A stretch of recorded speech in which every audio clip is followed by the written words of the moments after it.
Hello, everybody. Good morning. Yes, come on up, everyone.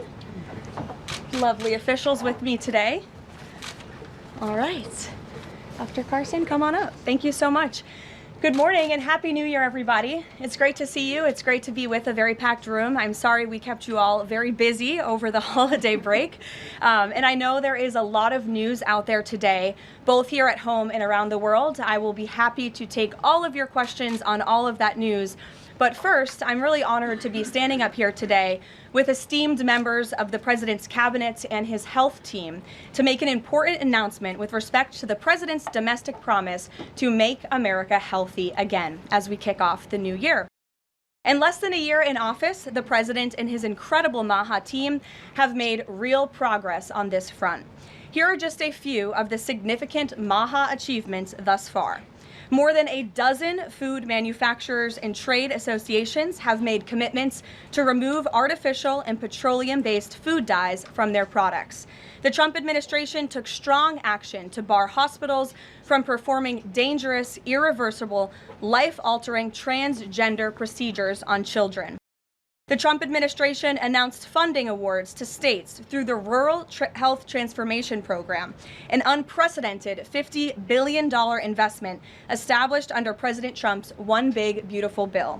The Trump administration has also worked with 18 states across the country to ban junk food purchases using SNAP benefits starting this year. And thank you for leading that effort, Secretary Rollins. Additionally, President Trump took historic action to secure most favored nation drug pricing and secured deals with major pharmaceutical companies to massively lower the cost of prescription drugs. And those effects are being implemented as we speak. Americans are going to continue to see the result of these incredible deals the president cut. And I know President Trump and this team behind me worked incredibly hard to lower those drug costs for Americans. On Monday, the CDC adopted common sense updates to America's childhood vaccination schedule based solely on the gold standard of science. This action empowers parents and physicians to make the best individualized decisions to protect our children, while also restoring much-needed confidence in our public health system. And as a MAHA mom myself, I'm very grateful for that. So thank you, Secretary Kennedy. To build on this progress, the Trump administration is now updating federal nutrition standards and guidelines to ensure that Americans have the most accurate, data-driven information supported by science and hard facts, not special interests or partisan ideology.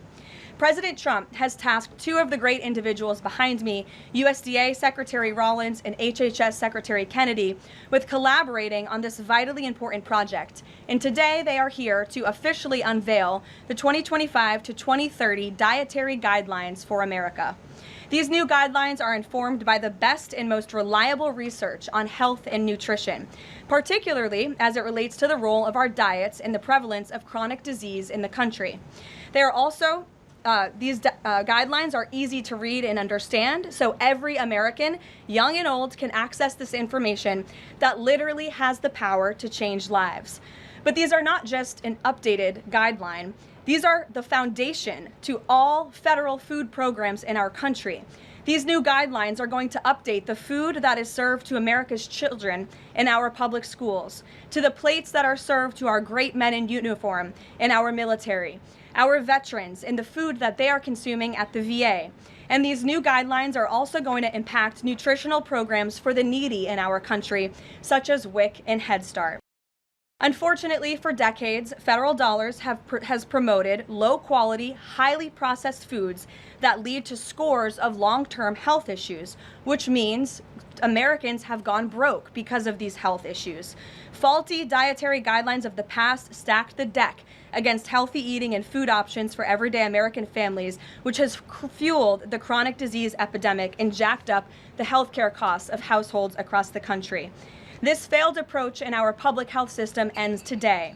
When these guidelines are followed, Americans will be saving themselves thousands of dollars. If we want to cut healthcare costs in our country, we must become a healthier country. According to the CEA, Poor diet is the root cause of obesity, which accounts for $400 billion in medical spending each year. A healthier America will lead to a more affordable America.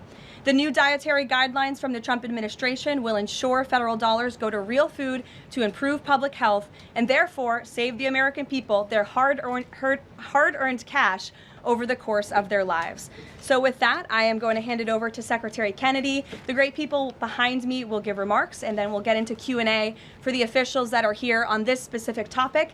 They will leave because they're all very busy people, and then I will open it up to Q&A with the rest of you on the rest of the news in the world. So thank you, and we'll start with Secretary Kennedy. Thank you, Caroline. Thank you.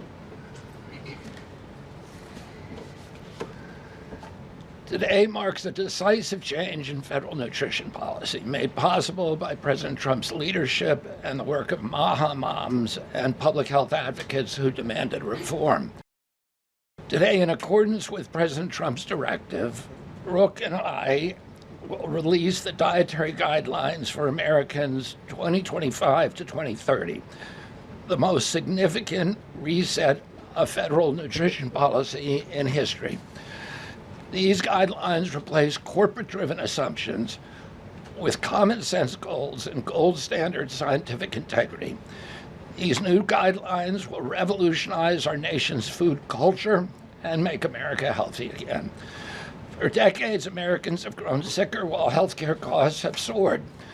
The reason is clear. The hard truth is that our government has been lying to us to protect corporate profit-taking, telling us that these food-like substances were beneficial to public health.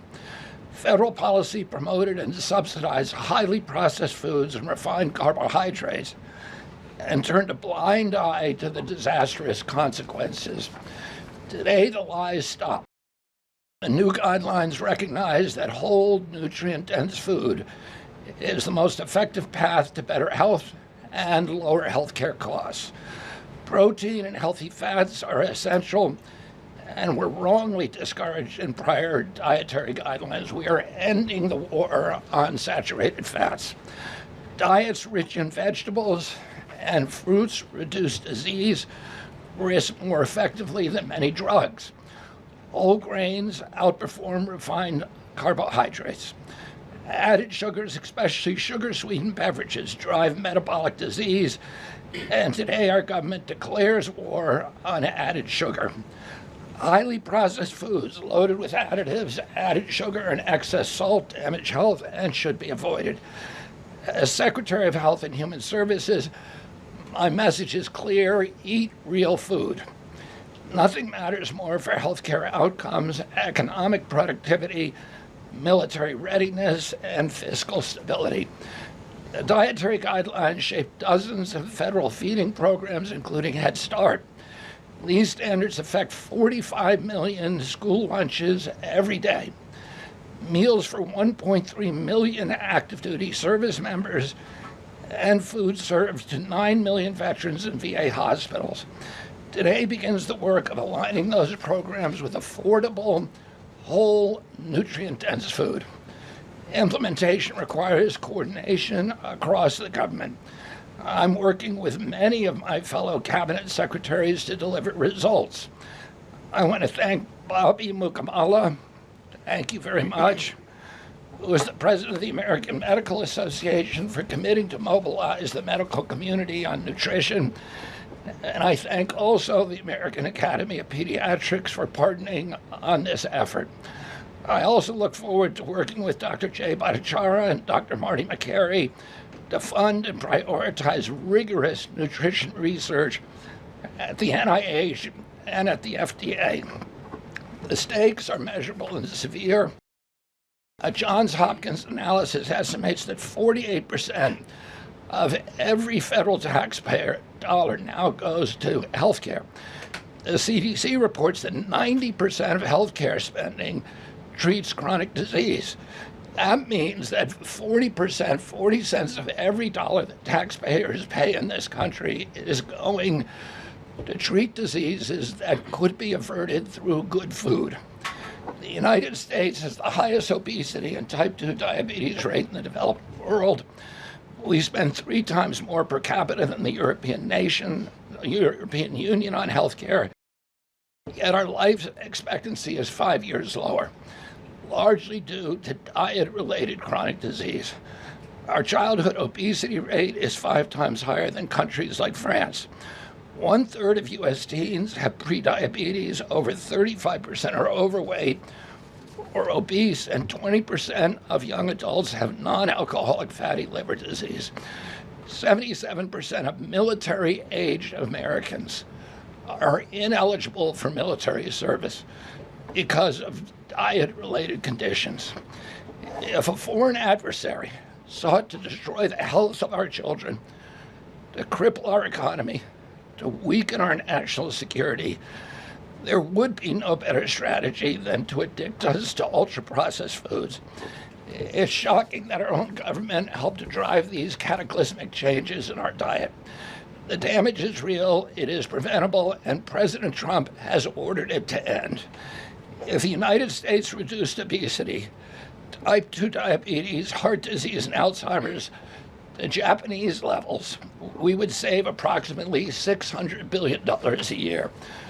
About 50% of Medicare's projected long-term deficit, or $5,000 per family annually. Current policy worsens the problem.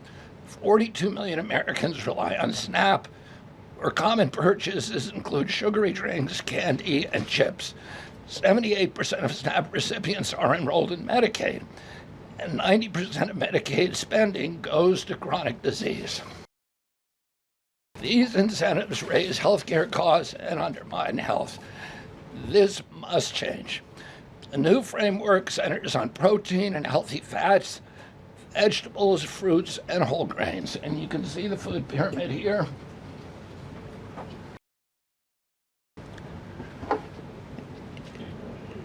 It's upside down, a lot of you will say. But it was actually upside down before, and we just righted it.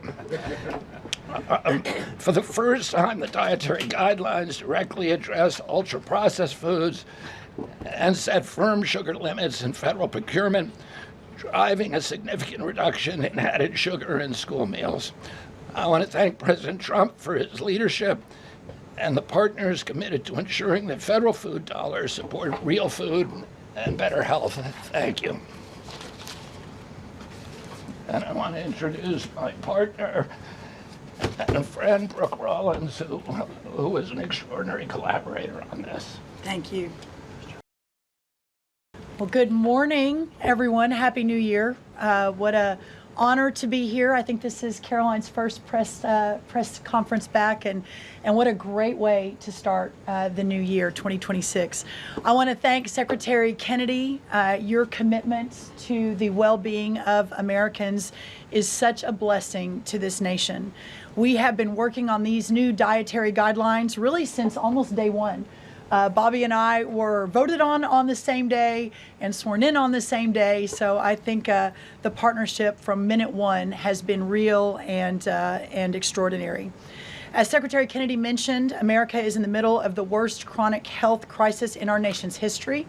Over 40% of the roughly 73 million children in the United States have at least one chronic health condition, and nearly 90% of healthcare spending goes toward treating people with chronic disease. Secretary Kennedy mentioned that, but it is really important to keep underscoring that fact. This crisis is unacceptable. It prevents Americans from living healthy and happy lives. And for decades, under both Republicans and Democrats, federal incentives have promoted low quality, highly processed foods and pharmaceutical interventions instead of prevention. As a result, nutrient-dense whole foods grown by America's farmers and ranchers have been increasingly displaced. The Trump administration is acutely aware of this danger, and today this announcement is making a major step in doing something about it. Thankfully, the solution is simple and should be non-controversial. Eat real food. This is the main message of the new Dietary Guidelines for Americans 2025 to 2030, which encourage households and schools to prioritize whole, nutrient-dense foods. That means more protein, more dairy, more healthy fats, more whole grains, more fruits and vegetables, whether they are fresh, frozen, canned, or dried. We are finally putting real food back at the center of the American diet. Real food that nourishes the body, restores health, fuels energy, and builds strength. This pivot also leans into the abundant, affordable, and healthy food supply already available from America's incredible farmers and ranchers. By making milk, raising cattle, and growing wholesome fruits, vegetables, and grains, they hold the key to solving our national health crisis. And President Trump is mobilizing government to ensure families across America have greater access to these healthy foods. In the past 12 months, inflation has slowed and wages have risen for the first time in 5 years. Under President Trump's leadership, prices for everyday staples are declining and more help is on the way.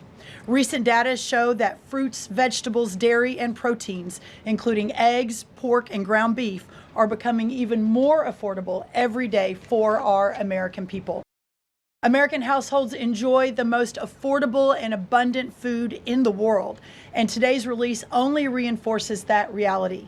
A healthy meal is within reach for all American families. These new dietary guidelines are a framework which is meant to be customized to meet the needs, the preferences, and the financial status of all American families. For example, a meal including such items as pork, or eggs, or whole milk, or cheese, tomatoes, other fresh and frozen fruits and vegetables, whole grain bread, corn tortilla can cost today right around $3 for that meal. $3.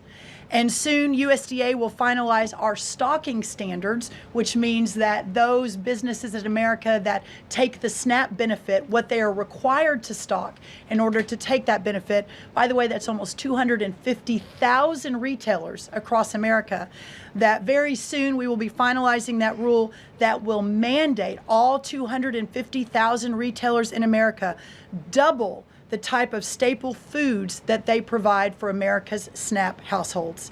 This means healthier options will be in reach for all American families, regardless of circumstance, at levels never seen before in our country. These dietary guidelines are foundational to so many USDA programs, and their introduction marks the first step in connecting America's schools and dinner plates to the best of American agriculture. Make no mistake, under President Trump's leadership, we are restoring common sense, we are restoring scientific integrity, and we are restoring accountability to federal food and health policy. The new guidelines are all about putting the well-being of Americans first, exactly where it should have been all along. This is the foundation that will make America healthy again, not just for those of us alive today, but for our children and our children's children and those coming behind. I want to end by saying God bless American families, God bless the American farmer and rancher, and God bless America. What an honor now to introduce another great partner in this incredible work, and that is Dr. Mehmet Oz. Thank you. Congratulations to Secretary Rollins, Secretary Kennedy, and do want to express my appreciation for what the President has done overall to increase the affordability of health care. The biggest accomplishment perhaps for the health system ability to drop down prices last year was the most favored nation drug pricing that Karoline mentioned. These are incredibly effective at reducing the cost, for example, of what the President calls the fat shot, the Ozempic, GLP-1s category of medications. We dropped them dramatically. But the best way to reduce drug spend in America is to not need the drugs in the first place.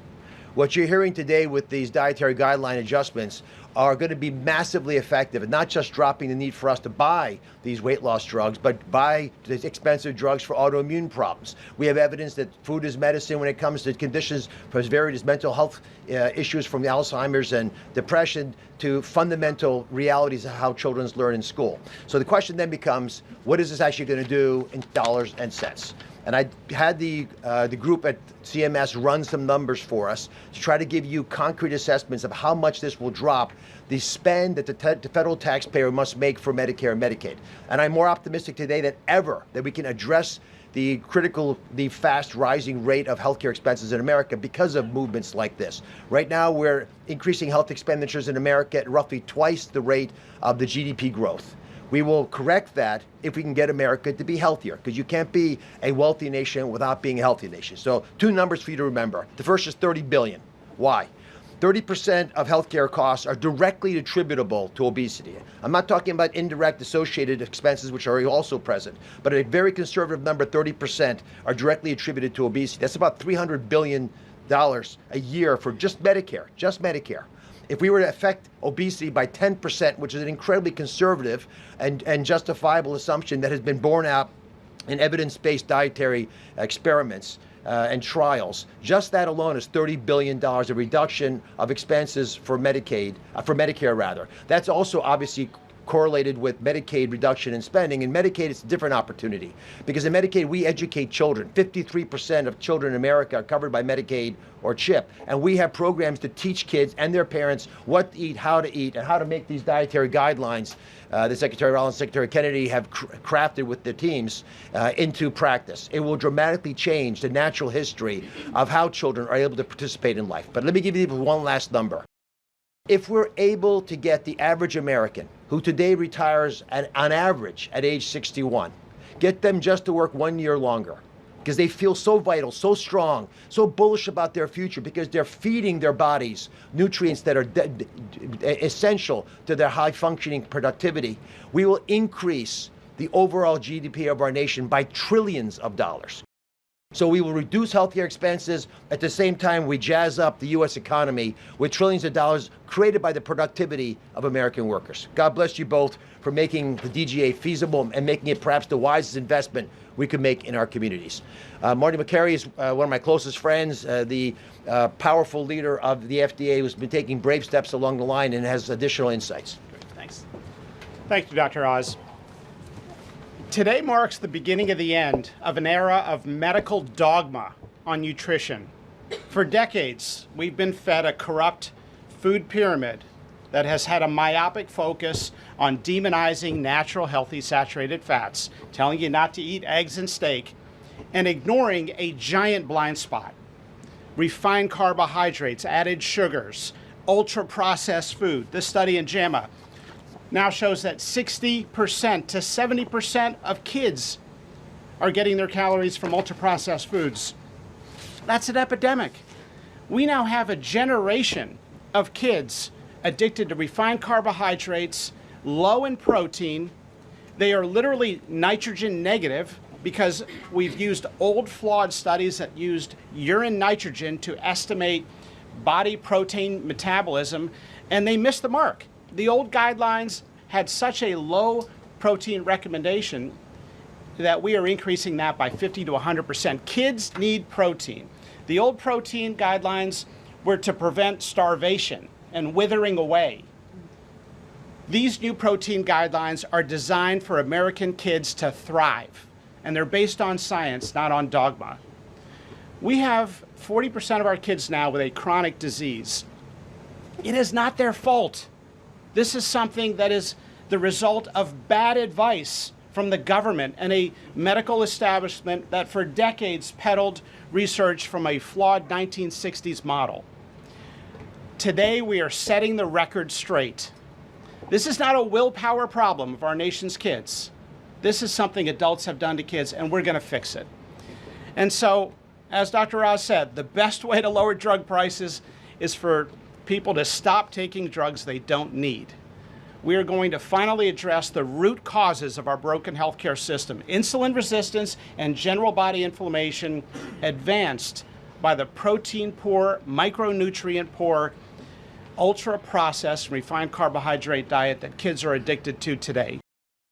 And so, on behalf of the Food and Drug Administration, we are proud to be a part of this. We are grateful to be contributing to this work. Thank you, Secretary Rollins. Thank you, Kyle Diamantis, the best deputy Deputy Commissioner for Food at the FDA the agency has ever had. This is a historic day in America. Thank you, Caroline. Doctor, thank you so much. Thank you. I hope everyone's inspired to go eat a salad for lunch after this briefing. If anybody has questions on this topic, we will take a few and then we'll get into the topic. We'll start with our new media seat. If you have a question on this topic today, Jamie Franklin, she comes from the Conservator. Why don't you kick us off? Yeah, first of all, Caroline, congratulations on your pregnancy. We're so excited for you. Thank you. MAHA moms across the country, including myself, are just so excited by what this administration is doing to make our kids healthy again. But you know, we do have concerns when it comes to these blue states pushing back on a lot of progress that we're making as an administration. And particularly, we're really excited that you guys revised and streamlined this vaccine schedule. However, what we have seen is that these blue states, whether it be, you know, no tax on tips, no tax on overtime, or pushing back on immigration, they continue to stop your guys' progress. So what has been the response from these blue states? Because as MAHA moms enrolling our kids in school, this is a big issue, and we celebrate what you guys are doing, but we want to have it, you know, even in the blue states as well. I mean, my hope is that we only released these earlier, 2 days earlier. I'm sorry. Duck is also high in protein. That's an interesting. Duck is a good thing to eat, everybody. We only released the new vaccine schedule 2 days ago. The vaccine schedule, there's nothing compulsory in it. Everybody, I've always promised, I'm not going to take people's vaccines away from them. People who want to get vaccines, everybody who wants them can get all of the vaccines that were on the old schedule. They will all be paid for by the Vaccines for Children program or for the insurance the same as before. We release guidelines that we think are optimal to public health. They're the same with core vaccines that are required by the European community. And those nations all have much better health outcomes than we do. And they're based on their best science and also on their conviction that when you put too many vaccines on the program, it actually reduces compliance. It reduces uptake. And so we want to maximize the uptake of vaccines by making sure that Americans know that we are making recommendations that are science-based, that are common sense, that are grounded in science. And right now, that's the best science that we have. But again, there's 3 categories of vaccine. One is the core schedule, which resembles the European countries. The second is for people who have vulnerabilities, for high risk, and that doesn't change at all. And then the third is shared decision making, which any vaccine that was on the old schedule, you can continue to get. So people will make their own choices, and that's what democracy is about. I asked the boss, Caroline, for permission to add a little bit to this because I think it's really important. And by the way, Jamie, what a superstar you are. It's so fun to see you in this seat, Jamie Franklin. The blue state question is a really important one. And for those of us that are running agencies with these programs, I mean, I've talked to a lot of you already about how we have 22 blue states that won't give us their SNAP data so that we can figure out and ensure that those who really need these programs are actually getting these programs. Clearly, you all have been writing about Minnesota. California is next. We're looking at New York, some other states. The amount of fraud in all of these programs is absolutely stunning. And the challenge is, I mean, from Medicaid, et cetera, I know, Dr. Oz, you've talked a lot about that. This is a significant problem, and I think who's really harmed in all of this conversation and when these blue states aren't partnering with us to try to do this right is we say blue states and red states, but in those states there are all kinds of our citizenry and that aren't all Democrat or aren't all Republican. We had a poll that just came out that had about 85% of all Americans believe that states should turn their data over on SNAP so that we can figure out where the fraud is and ensure these programs are going where they need to go. So my request of these blue states and these blue state governors is partner with us. Let us figure out how to do this better. Let us make sure that whether it's the vaccine schedule or the SNAP program or the Medicaid program or the child care program, that we are doing everything we can to protect every tax dollar, but to also ensure those who need it the most vulnerable in our society, are getting the programs they need versus those who A, are not even supposed to be here, or B, are cheating the system. Caroline, one of the changes that was made had to do with alcohol. Secretary Kennedy or Dr. Oz, could you explain the science behind the new language on not saying 2 drinks for men and 1 drink for a woman every day would be healthy, and whether or not the industry had an impact on the language of moderation versus just saying alcohol is not healthy and you shouldn't drink it? So alcohol is a social lubricant that brings people together. In the best case scenario, I don't think you should drink alcohol, but it does allow people an excuse to bond and socialize, and there's probably nothing healthier than having a good time with friends in a safe way. If you look at the blue zones, for example, around the world where people live the longest, alcohol is sometimes part of their diet. Again, small amounts, taken very judiciously, and usually in a celebratory fashion. So there is alcohol on these dietary guidelines, but the implication is don't have it for breakfast. Right, this should be something done in a small amount with hopefully some kind of an event that might have alcohol added. But the general move away from 2 glasses of men, 1 glass of women, there was never really good data to support that quantity of alcohol consumption. That data was probably primarily confused with broader data about social connectiveness. Take a couple more. John? Thanks a lot, Caroline. Secretary Rollins, I'm curious about with these guidelines. They're not mandates, they're guidelines. What are the practical effects of these guidelines on public schools all across the country?